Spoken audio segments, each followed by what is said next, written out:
Hello, hello, everybody. Hello, everybody. Good morning, good afternoon, good evening, potentially, Yeah, wherever you wherever you're are. calling from. Hi. If you want, feel free to put in the chat where you're dialing in from. We would love to hear where you're from. Manhattan.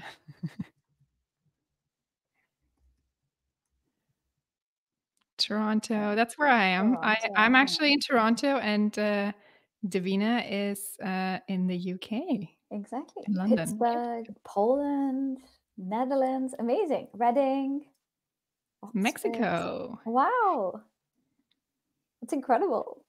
We hope you have some sun wherever you are. Miriam and I were just saying that we both have zero. So I have a It's nice ring light in great. front of me. Boston. Welcome, welcome. Welcome, everyone. Another Londoner. Great. Welcome.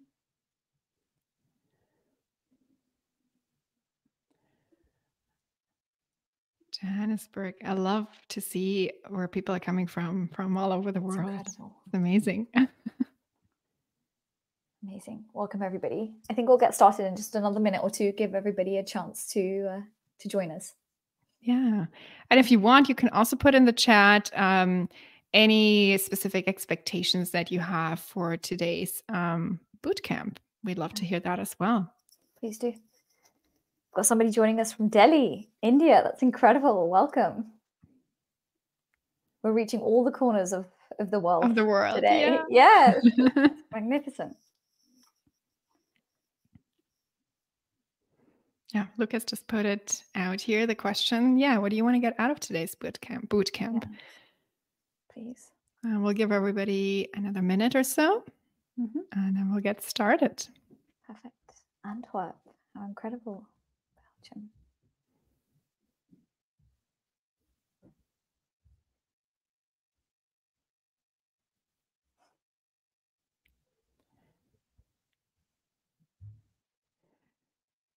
Couple more people joining us.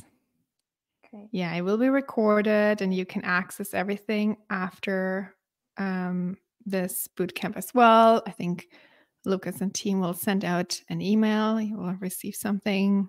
Yep. And you can head to the resources tab just on the side of your screens. We can also find a link to today's presentation. Great.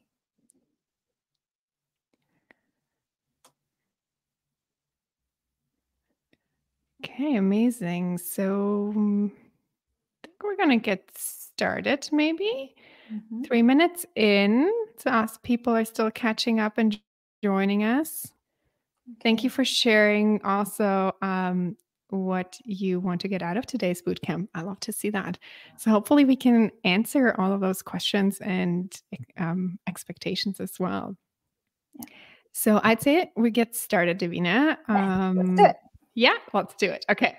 So as you already know, we're talking today about achieving balance and stability in strategy execution, which I think is a very exciting topic. But before we dive in, let's just quickly introduce yourself. Over to you, Davina, to get started. Brilliant. Thank you. Welcome, everybody. We're super excited to get going today. My name is Davina, and I am one of the strategy execution directors at Cascade. And it's a pleasure to be speaking about this topic. It's actually very close to my heart, and I'm working with a number of our customers at the moment on understanding what balance and stability look like. So very excited for today's session, and I'll pass over to Miriam to introduce herself. Thank you. Thanks, Davina. Yeah, my name is Miriam. I'm also one of the strategy execution directors here at Cascade. And usually we also have Laura with us, Laura Blackmore, but she's unfortunately out sick today. So Davina and I will take you through this boot camp today. So let's dive in.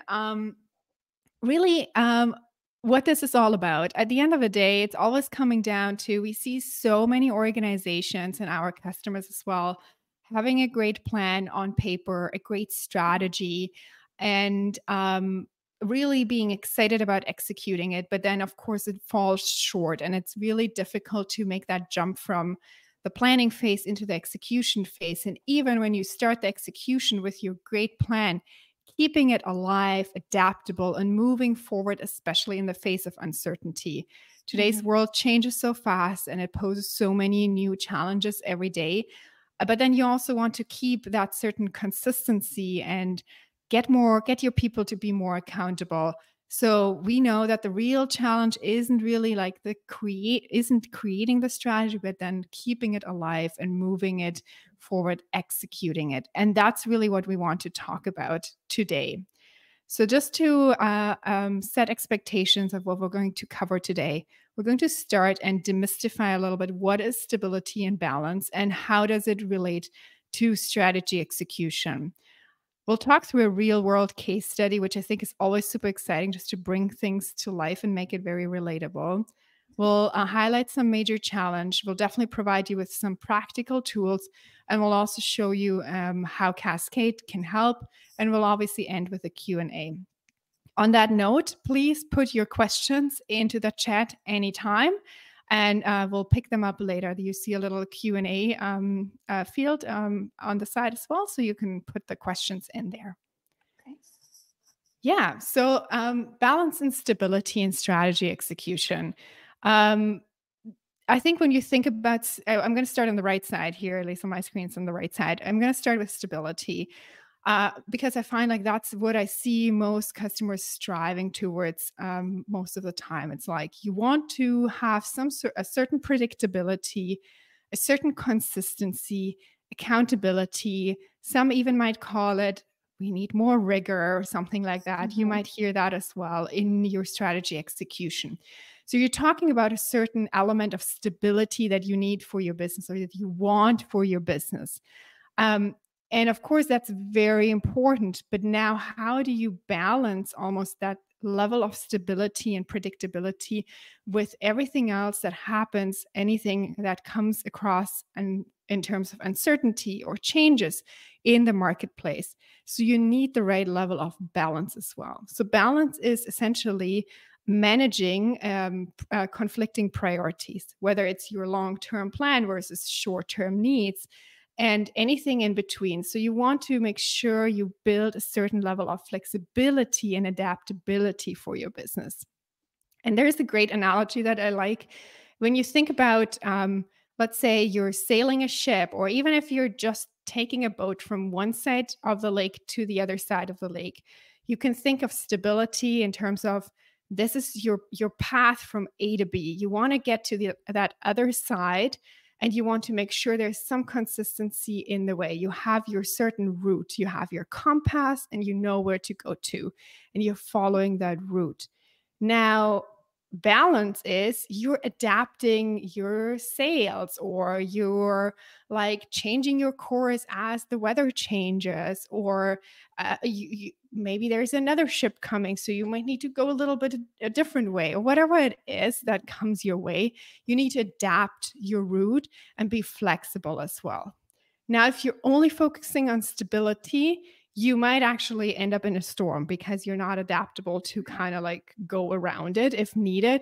But if you're only focusing on balance, you might actually end up in the wrong place because you're going all over the place. So at the end of the day, the message is both balance and stability are essential for the business. And it's almost like balancing balance and stability. Yes. To be successful in strategy execution. So to bring this to life, we're going to look at a case study, and I'm going to hand it over to Davina to take you through a really exciting case study here. Great. Thank you, Miriam. And I love that analogy. I know at Cascade, we do love to use our analogies, but I think it makes so much sense. And hopefully this will come to light a little bit more through this case study. So today's example that we'll be going through is definitely a classic, and one I know will be super familiar for you all is the Nokia example. So we all know that Nokia was a leading phone and mobile device provider many years ago. They were kind of some of the first to pioneer a handheld mobile device in comparison with things like the landline. And actually, what happened in the mid to early 2000s is that other brands like Apple, like Google, began to launch touchscreen mobile devices, right? Whilst Nokia was staying super focused on its feature phones and also thinking about its own operating software. Now, what this meant is that throughout the years, we were starting to see accelerations in this category, in this mobile device category. But we also saw that Nokia began to experience much more intense competition, and with this, changing customer expectations from their mobile devices. And I definitely urge you all of our attendees, to cast their minds back to maybe some of their first mobile phones that they might have had, what the experience was like, and how different it might be to today's Google Pixel or Apple iPhone. And if we think about kind of this in a bit more detail, and how do we really start to understand what the balance and stability equation looked like for Nokia, we're able to almost start to paint a picture of what they were trying to do in some of their strategy. And actually what we found is that Nokia focused quite heavily in the short term on their particular feature phones. So for example, I look at the Lumia Classic that was in the 2011, I believe. And they ended up looking at that potentially a little bit too late. They were trying to maximize their existing dominance in the feature phone market. Their leadership also continued to prioritize short-term profits, for example, by enhancing their operating system, selling higher quantities, trying to really almost hold on to the current state of the market. Well, what was happening externally to this was the market was advancing. New features and new players were coming into the market. Apple had significantly pivoted also from its kind of computer space, and also started developing their iPod series. Now, what this meant is that actually they were neglecting some of the long-term priorities or the long-term game plans that they should have been quite focused on, right? They weren't prioritizing the innovation. And even though they had some fantastic early prototypes, and you can all take a Google, you can see some of the kind of prototypes of Nokia phones, they were definitely semblant to, the phones that we see of today. But actually, the leadership was quite unwilling to take that risk of disrupting the market and disrupting their existing operating model. Now, what this meant is that whilst they were investing into kind of the futuristic smartphone, it wasn't as high priority, and it didn't have the right resource allocation as some of their other areas of business. Now, what this meant is that when we think about kind of the later 2000s, 2010 onwards, Nokia's lack of strong position in this rapidly growing market meant that it led to a dramatic decline in its business, and actually it ended up selling its mobile phone division to Microsoft in 2014. And here we've included a picture of kind of Apple's development since then, right? And they've gone on to do some fantastic things, from developing the iPhone, of course, even moving away from just kind of the mobile music players and devices, the MP3 players.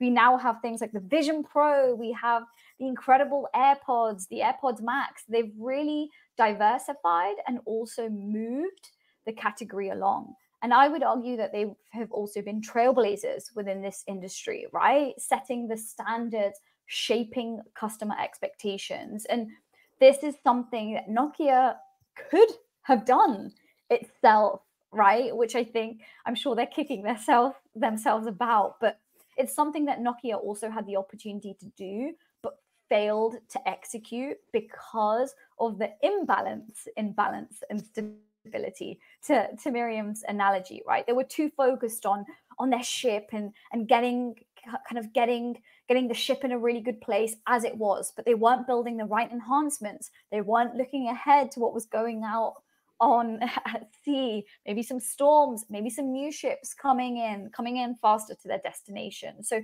it's a great example to look back at and understand actually the kind of imbalance of these things can really affect the longevity of your business. And something that I like to iterate here is that whilst your current operating model and the way that your business might be doing things at the moment works, the market changes, the world changes, and arguably you need to have some amount of focus into developing your long-term business as well. And when we think about this, there's definitely some key challenges that come into this. So I'll pass over to Miriam, who will take you through of a few of these. Yeah, thank you, Davina. And I love this Nokia example. It really brings the challenges between the balance and the stability to life. So let's look at a couple more challenges that you might relate to in your current business, whether it's as you're executing your strategy or you're focusing on some key projects that you want to get across the line. So here are a couple of elements. The first one that we want to talk about is the constant pressure for immediate results. And that's probably something most of you can relate to to a certain degree. Whether there is a big strategy in place, but especially if you're working on maybe in a customer facing role or in a sales role or something like that, or finance, you probably always have that pressure, or even if you're a CEO, like the pressure of, okay, immediate results. You have to be accountable to your stakeholders, shareholders, whoever that is, or even to set your targets. So there is this pressure that sometimes keeps us away from like any long-term innovation potentially, to focus on that, what's happening tomorrow, what's happening in the next quarter, what do I need to achieve? And I think everybody can relate to that. So how do we find the balance between like this immediate pressure for results that is obviously not going to go away, and still maintaining a level of focus around what is it that we also need to like look for in the long term, again keeping that level of stability as well. Very similar to this is also organizational silos and the misalignment. So even just competing priorities between different departments, again, whether it's the sales department that really wants to just get the sales out of the door and maybe do a heavy discounts, versus, let's say, a marketing department or an innovation department, product departments that are more focused around innovation and getting like the best quality, but maybe that is not the most profitable product or whatever you get out of the door here. So competing priorities, and with that also oftentimes misalignment that can lead to conflicts here. And we'll talk about the tools and all of that and some potential solutions later. Cultural resistance. I think that's a really interesting one as well, especially let's say you have your strategy execution plan ready and you're really like in at this time, and you focus on it with a certain rigidity, and you have all of your check-ins and your reports, and you want to make people do something. So that can actually also lead to a certain cultural resistance, especially if you're an organization that is maybe used to more agility. So it can go both ways, or obviously the other way is like either you force people into too much rigidity, or you just force people a bit more into like doing something new, right? Like there's a new strategy that's being rolled out and they need to change their way of working, which is what we hear probably more often. But I'm just saying it can go both ways. Again, finding the balance between like the stability and also that flexibility in your execution to keep your culture alive in many ways as well. And then resource allocation conflicts. So that's another element that we see happening as there is a short-term project coming up and we're going to put a lot of resources on it, but they're completely losing focus of maybe any long-term innovations. So a new conflict arises, whether it's within a department or within just a bigger project or whatever comes up. So again, navigating the balance here. And then maintaining focus on the long-term vision.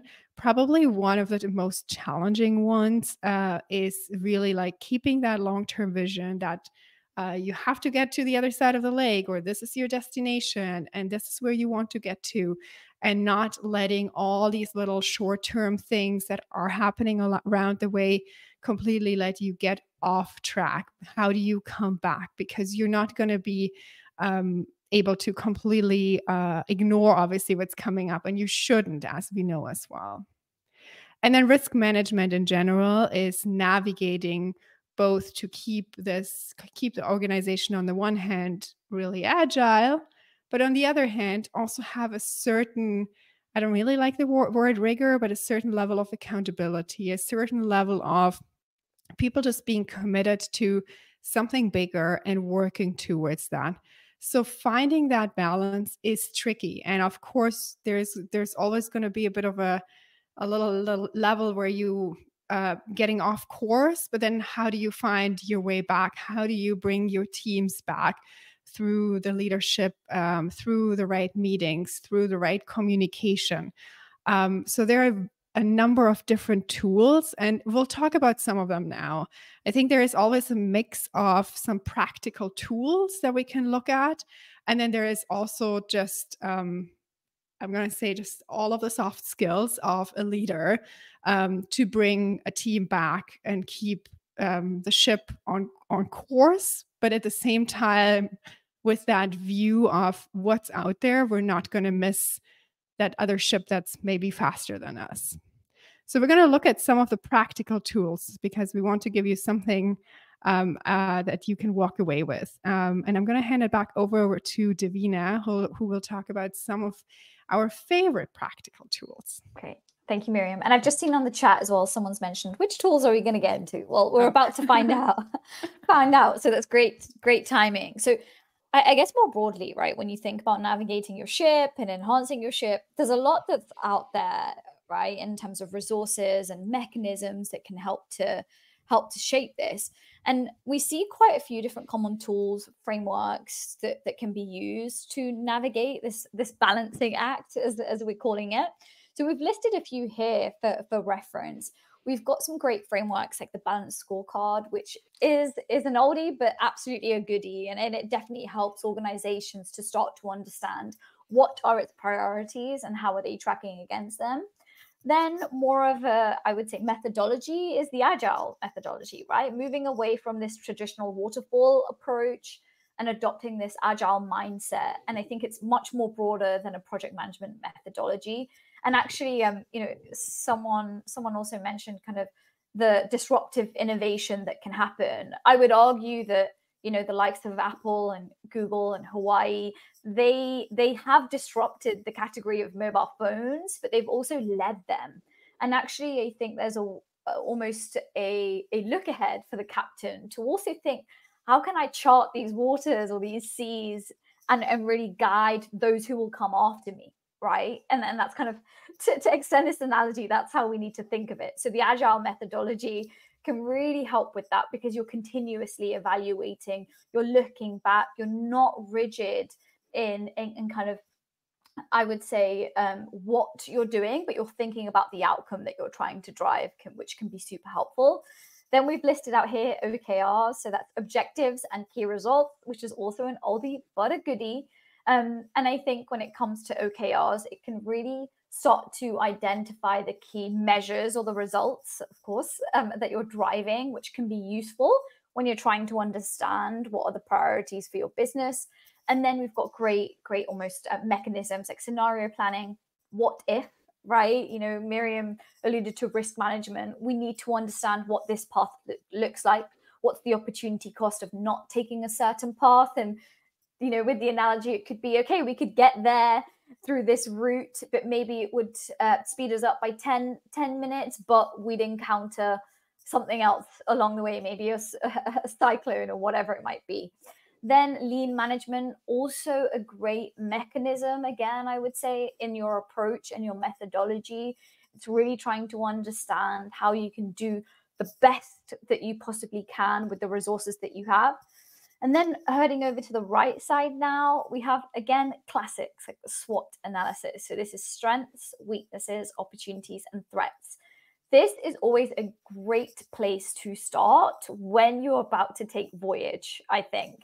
It's important that you do that internal reflection and you also start to understand what's happening in the market. I saw somebody posted around kind of the external factors. How do you stay aware of them? And I think it's important for you to take this almost retrospective of what's happened and then start to chart your path ahead. What can you do differently?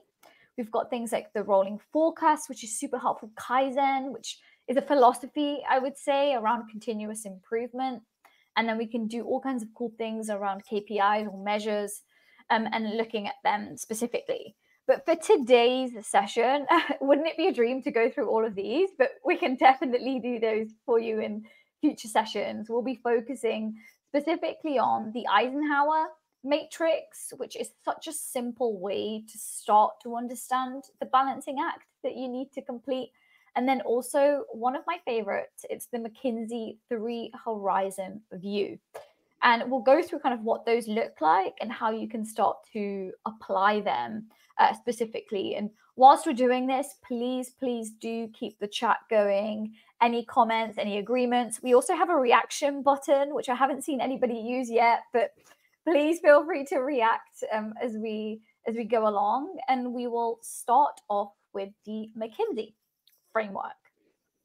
So this is, I guess, maybe less familiar than some concepts like OKR and balanced scorecard, but it's a very simple framework. So as you see here on this diagram, what this framework really looks to do is split your time and the value across 3 different categories. Now, it's used to really help your organization manage their growth strategy, but also unlock potentially transformational potential. So for me, that really is akin to the innovation, the disruption that we're talking about. And in order to disrupt or innovate, you need to have the space, time, and resources to do that, right? So this model really helped to take that kind of adaptive management approach. And we have 3 distinct categories that we'll go through. And what it will enable you to do is start to identify some of the key activities in the time horizons and also respond appropriately to changing business environments. The world is changing, and you'll probably hear us say that many a times on our boot camps and various events, but it is, and your organization needs to stay on top of that or arguably lead those changes. And this helps you to really maintain that consistent focus of balancing between what you need to do today, which you see in Horizon 1, what you need to do tomorrow, which is nurturing your emerging business, but also beyond that in Horizon 3. How do we start to create truly new and intrinsic business opportunity? So let's get into Horizon 1. So I think this is always the easiest to understand, right? All of you have to maintain and defend your core business. Without that, actually, not much is going to get done. So the focus for Horizon 1 is making sure that you're, kind of taking on that business as usual. You're improving your margins, you're improving current processes. You are working on being a healthy and profitable business, whatever that might look like for you. And you'll see on the right side here, we've included some examples to help you bring this to life, but it really is that kind of day-to-day activities, whether it's sales, your marketing activity, serving your customers, it's product upgrades, new features, maybe it's adding new services to existing products. And I'd actually like to just maybe exclamation mark this one, because I have had customers say, well, hey, we're doing some upgrades. We're releasing some new features on our existing product set. That is not innovation, right? That is a level of business as usual. You're upgrading what you already have. And that for me is also a good myth to bust, is what is true innovation, which we'll get to in just a second. And then an example here, I included, say, if you currently offer a standalone product that people can buy at the store, or maybe a new kind of update to this is offering a subscription model. It's launching a new aspect of your business model, whether it's customer services or technical support, or getting into some of the marketing departments, like a digital team. It's really almost taking what you have, but kind of upgrading it slightly, right? And it's important to say again, that this is definitely not innovation or what we would call futuristic business, which we'll touch on in just a sec. Now, thinking about Horizon 2 here. So here, when we think about this, I guess the best way to start to bring it to life is this is nurturing. This is starting to look after your emerging business or the business of tomorrow. So this could look like launching a completely new product or a service offering or a particular SKU as an example. It could be moving into a new market. That's a fantastic example of nurturing emerging business. And this is helping to pave the way for your future business. It's almost the beginning and the emergence of your Horizon 3 that we'll touch on in just a sec. And again, arguably here, it's not the game-changing things, right? It's just leveling up what you're doing, taking it to another place. And maybe to come back to this analogy again, it could be upgrading your engine, whereas I think of Horizon 1 as doing maintenance on your engine, just making sure it doesn't break. Here, let's upgrade the engine. Let's get a better model. Let's upskill some of your staff, right? So that we can start to get there faster, whatever that might look like. And if we transition to Horizon 3, which is absolutely the most exciting one, this is the game-changing part of the way that your business should be operating. It's creating genuinely new business for your company. Now, this is quite a long-term focus, right? It's something that might come into fruition, 10 years beyond, depending on the sector that you're operating in. But it's all about identifying growth opportunities and exploring new offerings, but also the word I would use here is pioneering, doing something completely radical, disruptive. Someone mentioned disruptive innovation. I think that's such a fantastic term because that's exactly what this is. And it could be the development of completely new products, new offerings that are going to change the face of the world, research and development into next generation artificial intelligence, automation, something we haven't even thought of yet, potentially. It's genuinely really new ways of doing things. And this stuff, it requires a lot of effort, right? And focused effort. You've got to allow the resources and the space to really do its job here. And I would argue as well that Horizon 3 requires intense strategic thinking. So it's important to start to differentiate between these horizons so we can also start to devise where resources should be focused. What does your budget allocation look like, right? And when we think about strategic execution, the BAU and Horizon 1 needs to be in a good place before you can even start thinking about the Horizon 2s and the 3s. So one of the things that I'll leave you with in the next slide with this framework is, well, Davina, all great, I've got these 3 horizons, but what should my time or my budget allocation really look like? So when I think about time, especially as strategic leaders, really it can vary, and I'll come to that in a sec. But when we think about the contribution, there's a rule that we like to use at Cascade. It's the 70-20-10 rule. And you'll see that what it should mean is that actually, depending on the contributors, your time effort allocation should be 70% for your BAU, 20% for your Horizon 2, so nurturing your emerging business, and then 10% for Horizon 3, which is the futuristic state. However, senior leadership should be the flip of this, right? So senior leadership, or truly strategic leaders, should be spending 70% of their time on Horizon 3 and 10% of their time on Horizon 1. Now, we know that that might sound like a little bit of a dream, but it absolutely should be the case for all of you strategic leaders. 70% of your time should be going towards that Horizon 3. And if it's not, I would seriously ask you all to really reconsider where you're spending your time and your efforts to make sure that you're driving the needle forward. The reason that Nokia, fell behind when it did is because leadership were focused on the wrong things at the wrong time. They weren't looking far ahead at the stormy seas, the iceberg that was coming, right? So it's important to take stock, I would say, of where you are and really use this framework to help navigate what your future looks like. Brilliant.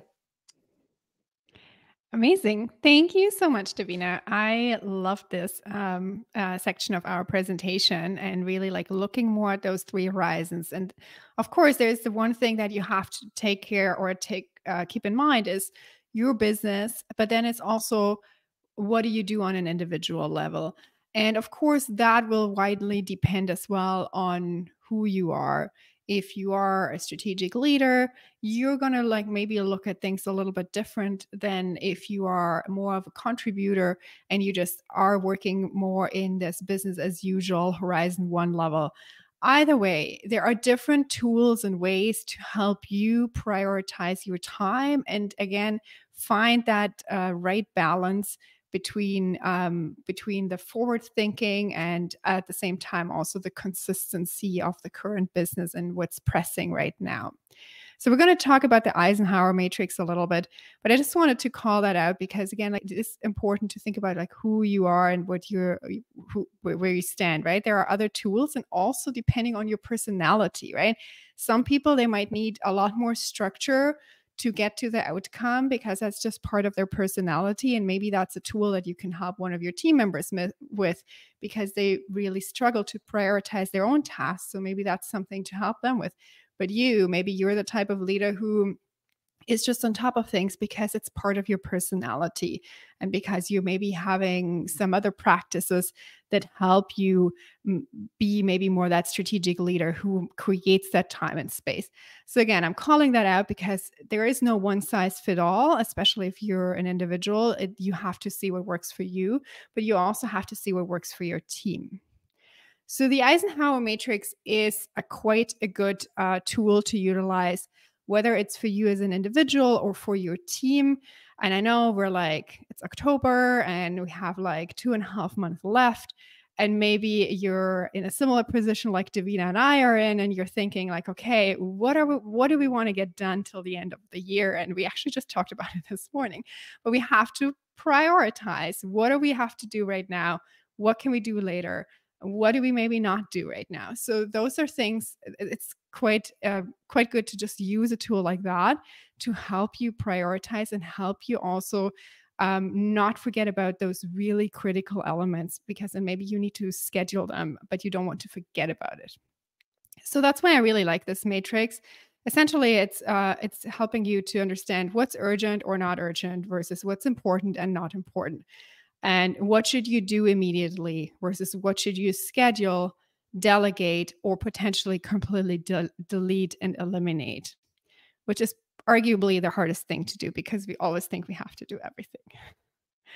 So let's go through each and every single one in a little bit more detail. So do is obviously what is urgent and important right now. Those tasks require your immediate attention and are obviously also crucial for long-term goals.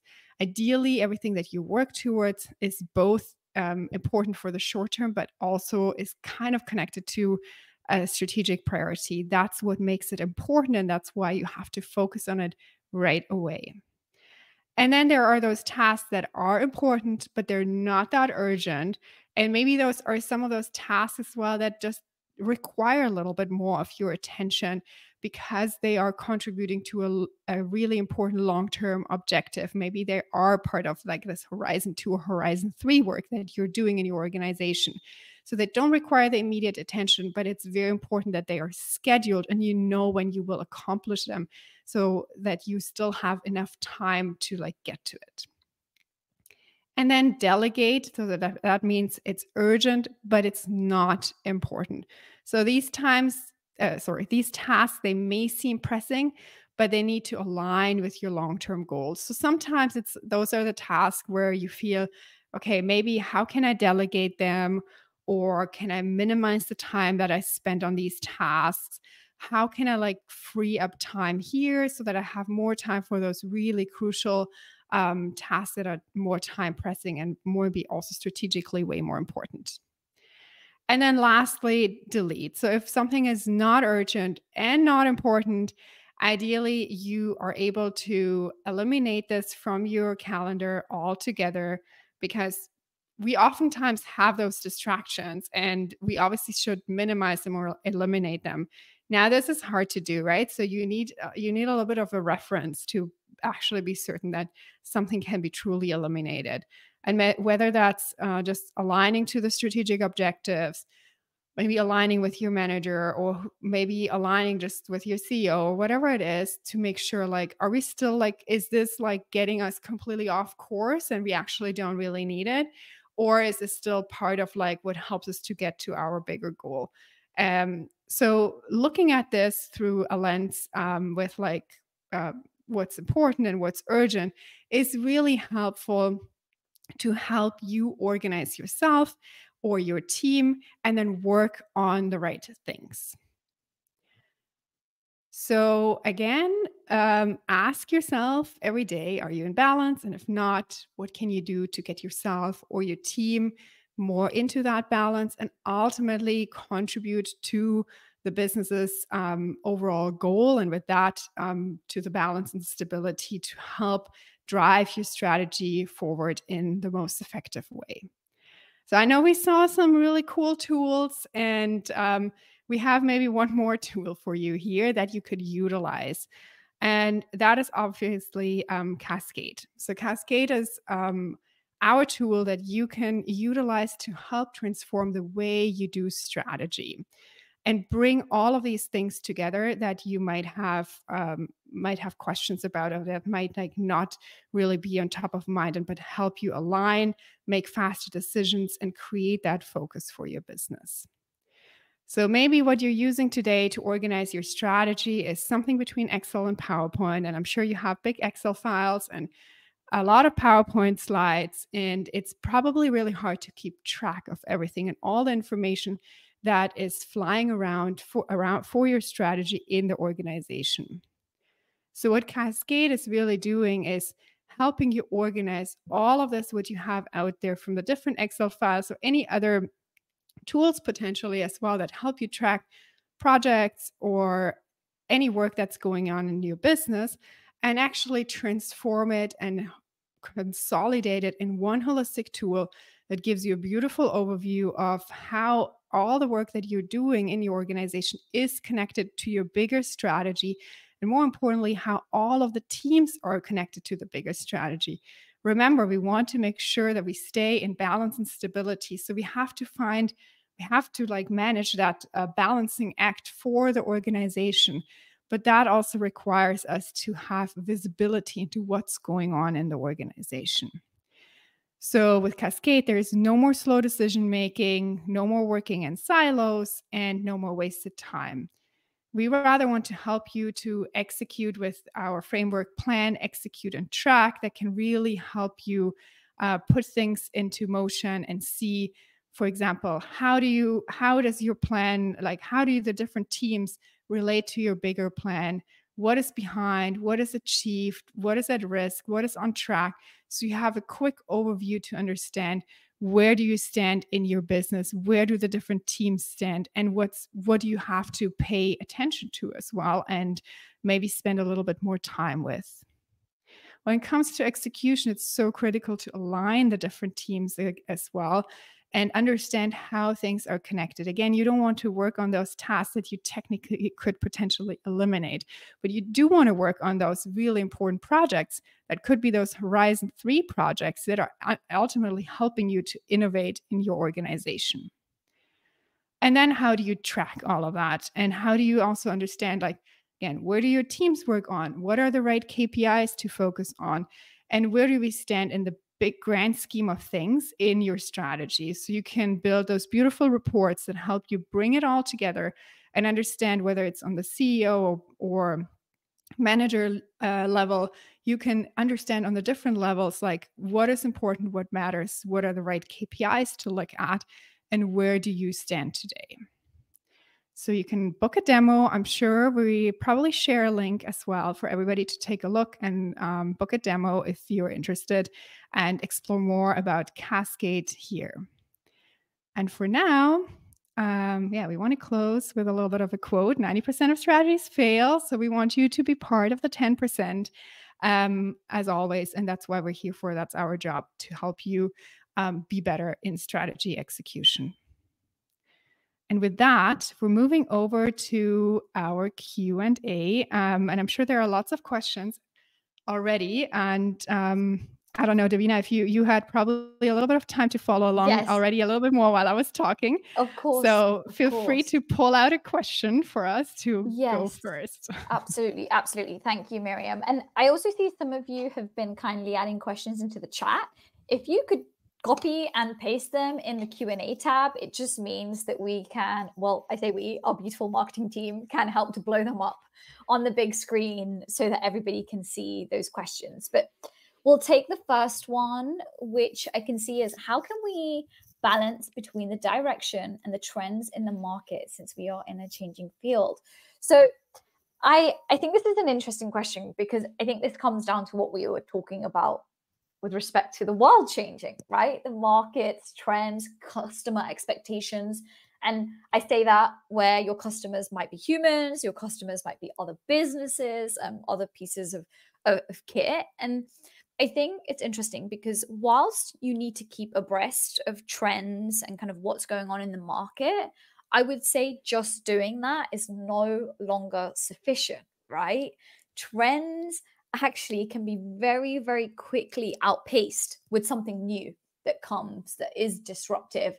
Someone's mentioned Meta in the comments, and I think such a great example, because a big disruptor that came along for Meta a few years ago was TikTok, right? Coming in, changing the face of content consumption, short form content, also a completely different target audience with Generation Alphas and early Gen Zs, millennials. And I think just staying abreast of trends, as I said, is not enough. You as an organization need to be thinking ahead. What are the future trends or future expectations that you anticipate or also could come out of the blue? And whilst, of course, things will happen inevitably in the world that we can't predict, I think there's always an element of being prepared for different scenarios and charting your course, so that whatever may come, whatever cyclone, storm, iceberg may come, you have an alternative path to follow, right? And even if I trail on the TikTok example, okay, TikTok has come out. TikTok is also strengthening their market share in terms of content consumption against the likes of Instagram and Facebook as a platform. Well, given the fact that it's come out, how can Meta re-strategize? What can they do? And actually, if you've been paying attention in the last few years, Instagram has been closely mimicking some of TikTok's features in short form content. You can do the same motions and mechanisms of scrolling through short video content on Instagram now as you can on TikTok, right? So I think it's about staying abreast, but also I would say thinking about doing something completely different and new. If I go back to Horizon 1 and 2 in the McKinsey framework, simply upgrading what you currently have is no longer enough. And you need to make sure that you are also paving the way within your particular category. So utilize the trends, but also create your own trends. Drive the market, lead the market. That's where my guidance would sit. So I hope that's answered your question. I think we've got a few more now. Yeah, we got a few more. And I think there is a really interesting one. Could AI play the Eisenhower role, and if fed with long-term goals, can identify what is important and what is urgent? I love this question. And Davina and I, we actually just did a podcast recording last week or the week before, about how AI can help you in your strategy execution. So I don't know if our marketing team can put in the podcast link at one point as well, if you want to take a look at that. But just to answer this question, I think it's an interesting one. I honestly, I've not tried it. You might need to try it out. I think it's absolutely possible. I think, again, what we said in our podcast as well is like AI can be a great tool to help you, but it's like, I think Davina also said, like, it depends on like, what do you put in, right? Like what do you put in? What do you feed it? Like if you imagine your car, it's also like, okay, what kind of gas do you get and so on. But you're at the steering wheel. You have to decide where you go. So AI can obviously help with a lot of these things.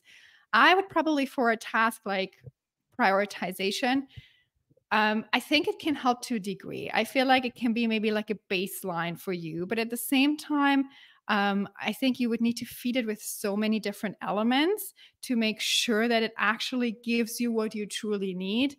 I wonder if it's probably worthwhile to actually do this manually, because you might actually need to think about it in a different way. Or maybe if you do it as a team, maybe there are conflicting priorities that you need to discuss.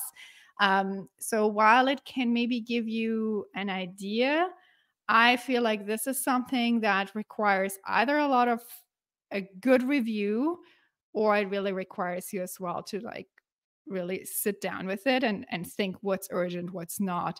And also like, how do you work as an individual, right? Like AI cannot tell you how fast you get a task done. They're not going to be able to tell you any of that.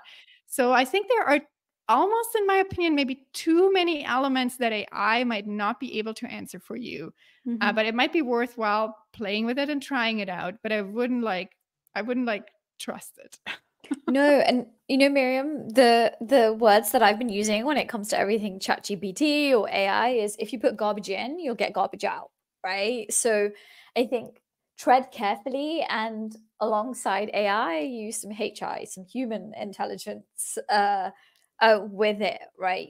And maybe again, extending the analogy, when it comes to steering a ship or a plane, you don't solely rely on the technology to guide the path, right? If you think about a plane, when it comes to severe turbulence, it's not just the autopilot figuring things out. It's a real life human being helping to navigate, because the autopilot, no matter how sophisticated the tech might be, it doesn't know everything. It cannot see, everything. So human intelligence alongside AI with something like the Eisenhower Matrix is super, super important. Another point to extend this, I would also say, is discussion and collaboration. Don't just decide on prioritization in silos too, right? That's also a flaw or a pit that you could easily fall into. Make sure it's a collaborative agreement and discussion, that you're all driving the ship in the same direction. Yeah, absolutely.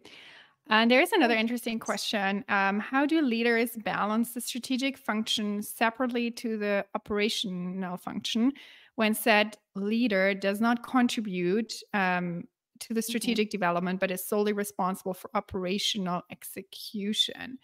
So the way I understand it, the leader is essentially more like focused on the operational part, but still needs to kind of balance a little bit more of that strategic function as well. And I think that's a really good question. And I think it comes down to this balancing act. And what we often like to refer to as well is, I think there is this myth almost as well that strategy and operation are two completely different things. If that's the case in your organization, then I would say there's probably an opportunity to bring those two together, because ideally strategy and your operations are not two entirely different things. There should be a connection between what is set out in your strategy or your plan or your goals or priorities, whatever you call it, what you have set out to do or what your organization is set out to achieve, and how that translates to the operations and to the daily work that teams are operating in or working on. So there needs to be a connection. So first of all, I would probably say to create a balance here is find the connection, find what brings this together, like everything that you work on the operational level, or that your team works on the operational level. How does it contribute to the strategy? And how can you maybe help if there is no obvious link? How do you help teams maybe find a link? Or how do you bucket things? How do you prioritize things? How do you structure things in a certain way? Not only will that help the operational leaders or the managers, whoever works in the operational functions more, to actually see how they contribute to the bigger picture. It makes them feel more valued, more appreciated, like you're part of something bigger.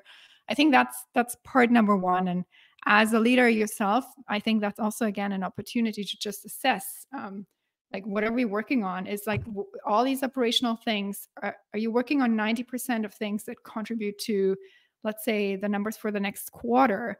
And how do you maybe like balance that with what else is out there and what else you need to look after? So I think that's how I would answer that one, just to kind of like make a bit of an assessment and bring the elements together. I think we have time for one more question. I'll let you pick, Davina. Yes, I think we do. 5 minutes. So I really like the one that's just been asked by Siraj. How to know if a strategy, especially a disruptive one, is effective while executing? Of course, it's much easier in hindsight. I love this question because isn't hindsight such a beautiful thing in life and in a professional setting? I think it's interesting because when you think about disruptive innovation or execution, the way to think about this is that whilst you are on your course, you also need to be monitoring what the heck is going on outside of your ship. So staying abreast of the new things that are happening, the new developments, and also reviewing, I would say, the market and competition and the macro factors that you're operating in. Whilst that doesn't help you predict the future, it can help you to understand if you are on the right path.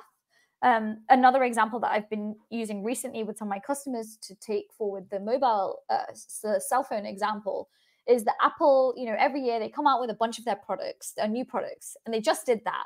And you'll see that when they do this, actually, there's a lot of talk online about what the expectations were ahead of and what actually came out. And I hope that the likes of Google, Hawaii are all having significant strategy meetings after Apple's launch day to figure out if their projects are on the right track. So I think using signals from the market, competition, any information that is at your disposal to figure that out is helpful. And then also being prepared to change route, change course slightly is important. That agility toggle and that adaptability piece is super important because you may need to, right? As you said, maybe you figure out it's not the effective path anymore. So you need to change ways and you need to have the right ability to be able to do that. And I would also say, alluding to some of the softer aspects of strategy execution, a mindset that is open to being agile as well. You may have to scrap some projects, which is a difficult decision because people can hold that quite personally, but it's okay to scrap things. It's okay to accept what you've invested and let that go and at least move in a better direction. Tomorrow's a new day. So I would say that whilst we aren't future fortune tellers, you can use signals to help you understand if you're on the right path or not, and then be ready if you get the signal that you need to change. But a fantastic question to end with. Yeah, I love all the questions. Thank you so much. I know we were not able to answer all of the questions today, but I guess we want to leave you just with two things. So first of all, again, you saw the Cascade demo, so book a demo if you're interested to learn more about Cascade and the tool, the way we're working with you. And yeah, here we go. It's on the screen. And the other thing, also, if you want to learn more just about strategy itself or strategy execution, we have a podcast running. Lucas, our marketing team, also posted the link here. So take a look at the podcast. We answer lots of questions in the podcast for sure as well. But until then, we're excited that you were here joining us today, and we're looking forward to the next bootcamp, and hopefully you can join us again. So thank you very much, everybody, and really nice to chat with you about all of this today, Davina, as always, and see you guys soon. Thank you. Take care. See you soon. Thanks, Miriam. Thanks, team.